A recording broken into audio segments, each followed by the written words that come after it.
നമസ്കാരം കൂട്ടുകാരെ. ആഹാരം ഔഷധമാവുമ്പോൾ നമ്മൾ ആരോഗ്യത്തോടു കൂടി ജീവിതം ആസ്വദിക്കുന്നു. അപ്പോൾ നമ്മൾ ഇന്ന് വളരെ രുചികരവും പോഷക സമ്പുഷ്ടവുമായിട്ടുള്ള അവിയലാണ് തയ്യാറാക്കുന്നത്. അപ്പോൾ അതിന് വേണ്ട ചേരുവകൾ ഒന്ന് പരിചയപ്പെടുത്താം. പച്ചമുളക്, കയ്പയ്ക്ക, ബീൻസ്,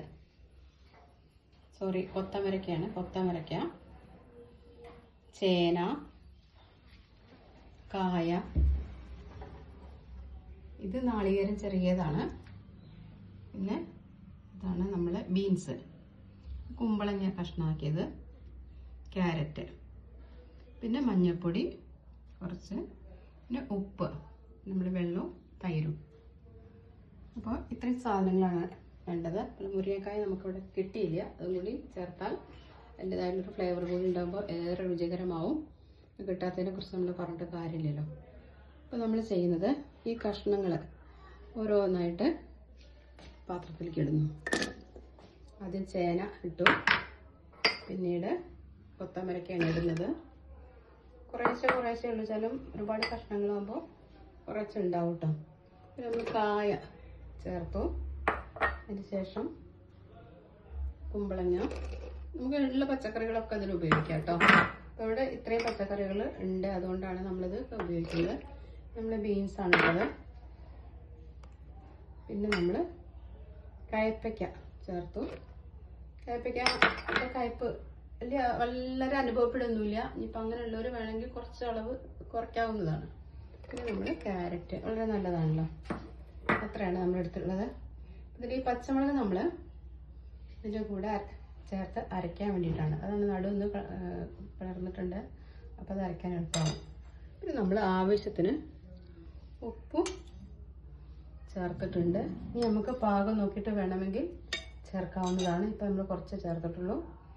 അധികമായിട്ടുണ്ടെങ്കിൽ നല്ല ബുദ്ധിമുട്ടാവുക. കുറഞ്ഞിട്ടുണ്ടെങ്കിൽ നമുക്ക് പിന്നെയും ചേർക്കാം. നമ്മൾ ഇത്തിരി മഞ്ഞൾപ്പൊടി ഇട്ടിട്ടുണ്ട്, വളരെ കുറച്ചിട്ടിട്ടുള്ളൂ. ഇനി നമ്മൾ വെള്ളം ഒഴിച്ചു. അത്ര വെള്ളം മതിയാവും. ആ വെള്ളം ഒഴിച്ചിട്ട് നമ്മൾ ഇത് അടച്ച് വെക്കണം. കുക്കർ നമ്മൾ അടച്ച് വെച്ചിട്ടുണ്ട്. കുക്കർ അടച്ച് വെച്ച് നമ്മൾ കുക്കർ കത്തിച്ചു. ഇനി നമ്മൾ ചെയ്യാൻ പോകുന്നത് ഈ മുളകും നാളികേരം കൂടി ഒന്ന് അരച്ചെടുക്കുകയാണ്. അപ്പോൾ നമുക്ക് നാളികേരം വേണമെങ്കിൽ കുറച്ചുകൂടി ചേർക്കാം. നാളികേരം എത്ര ചേർത്താലും അതിൻ്റെ രുചി കൂടിയുള്ളൂ. ഇത് നമ്മൾ വെള്ളത്തിലല്ല കേട്ടോ ചേർക്കുന്നത്. അരയ്ക്കുമ്പോൾ നമ്മൾ വെള്ളമല്ല, അതിന് പകരമായിട്ട് നമ്മളിവിടെ നല്ല കട്ട തൈരാണ് ചേർക്കുന്നത്. തൈര് നമ്മളൊന്ന് ഉടച്ചിട്ടുണ്ട്.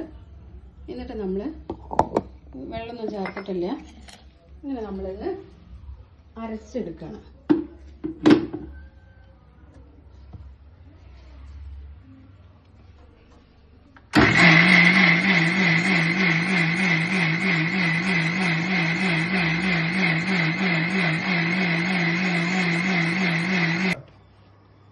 അപ്പം നമ്മൾ ഒരു വിസിൽ വരുന്നത് വരെയാണ് ഇത് വേവിച്ചത്. ഒരു വിസിൽ വന്നപ്പോൾ നമ്മളൊന്ന് ഓഫാക്കി കേട്ടോ. ഒരു വിസിൽ വരണ്ടു, അപ്പോൾ ഓഫാക്കി. എന്നിട്ട് കുറച്ചായിട്ട് നമ്മളിത് തുറന്ന് വെച്ചപ്പോൾ അവസ്ഥ നമ്മൾ വെന്തിട്ടുണ്ട്. നമ്മൾ അരച്ച് വെച്ചിട്ടുള്ള ഈ തേങ്ങയും പച്ചമുളകൊക്കെ ഉണ്ടല്ലോ, അതൊക്കെ നമ്മൾക്ക് ഇതിൽ ഒഴിക്കണം. നല്ലോണം അരഞ്ഞിട്ടുണ്ട്. ചില അവിയലൊന്നും ഇങ്ങനെ തന്നെ അരയ്ക്കാറില്ല കേട്ടോ. പക്ഷെ നമ്മൾ വയ്ക്കുമ്പോൾ അതിങ്ങനെയാണ് തീരപ്പോഴും. ചിലർക്ക് നല്ല അങ്ങനെയുള്ള അവിയൽ ഉണ്ടാക്കാറുണ്ട്. അപ്പം അങ്ങനെ ഉണ്ടാക്കുമ്പോൾ എപ്പോഴും ഇതിങ്ങനെ വന്ന് ഭരിക്കുക പതിവ്. കുഴപ്പമൊന്നുമില്ല, കാണാൻ ഭംഗിയൊക്കെ ഉണ്ട്. ഒരു നല്ല വെള്ള കളറൊക്കെ കാണണം. അപ്പോൾ നമുക്ക് എന്ത് ചെയ്യാം, വേണമെങ്കിൽ ഇത്തിരി കൂടി മഞ്ഞൾപ്പൊടി ഒന്ന് ഇടാം. ഇതായത് തന്നെ അത്യാവശ്യം നല്ല രീതിയിലിട്ടുണ്ടെങ്കിൽ പിന്നെ ഉണ്ടാക്കി ചേർക്കേണ്ട ആവശ്യമില്ല. ഇത് നമ്മൾ നന്നായിട്ടൊന്ന് ഇളക്കുക.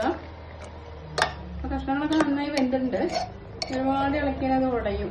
നന്നായിട്ട് ആയില്ല. ഇപ്പം ഇത് അവിയൽ റെഡി ആയിട്ടുണ്ട്.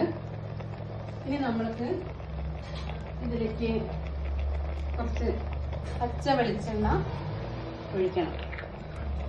കുറച്ച് നല്ല പച്ച വെളിച്ചെണ്ണ. നമ്മളെ വീട്ടിലുണ്ടാകുന്ന തെങ്ങിൻ്റെ ആ തേങ്ങ കൊപ്പരയൊക്കെ ഇട്ട് ആട്ടി തന്നെ കേട്ടോ. അതാണ് പച്ച വെളിച്ചെണ്ണ നമുക്ക് ഒഴിച്ചു കൊടുക്കാം. ഇത് കേടൊന്നുമില്ല. ഇത് കഴിച്ചാലും നല്ലതാണ്. യാതൊരു കൂട്ടുമില്ലാത്ത ശുദ്ധമായ വെളിച്ചെണ്ണയാണ്. അപ്പോൾ നമ്മുടെ അവിയൽ അങ്ങനെ ഇവിടെ തയ്യാറായിട്ട് ഉഷാറായിട്ട് ഇനി നമുക്കത് സ്റ്റവ് ഓഫാക്കാം. അപ്പോൾ നമ്മുടെ രുചികരമായിട്ടുള്ള അവിയൽ റെഡിയാണ്. നമ്മുടെ അവിയൽ റെഡി.